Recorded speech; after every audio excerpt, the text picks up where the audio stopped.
structurés. Hein.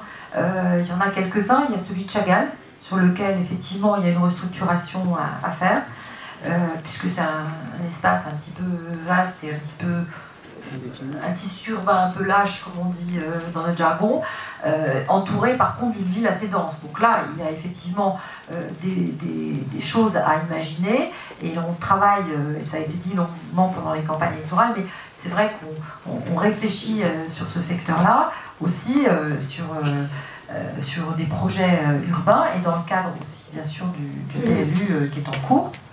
Il y a également Marie-Antoinette, hein, tout le monde en parle, c'est un peu le serpent de mer, mais Marie-Antoinette, même s'il y a un parking aujourd'hui qui est utilisé, qui est apprécié et qu'il faudra certainement restituer, mais il y a quand même aussi des choses qui sont moins sympathiques que le fait juste de pouvoir utiliser le parking. Hein. Je ne vais pas citer de locaux en particulier, mais enfin, vous regarderez demain et vous penserez à ce que je vous ai dit.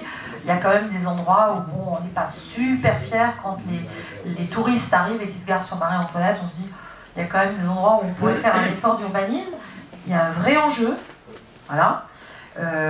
Il s'agit pas d'enlever les gens, hein, il s'agit de leur redonner un local dans une forme urbaine un peu mieux et dans une architecture un peu plus sympathique. Donc là, il y a aussi une réflexion qui est menée.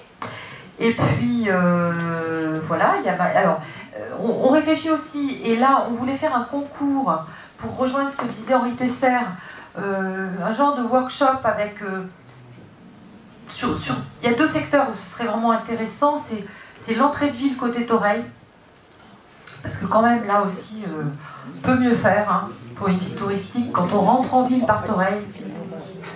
Et qu'en plus, quand on sait qu'en bas, au rond-point, il y a marqué cité historique et qu'on rentre en ville par Toreil, là, c'est quand même assez sévère.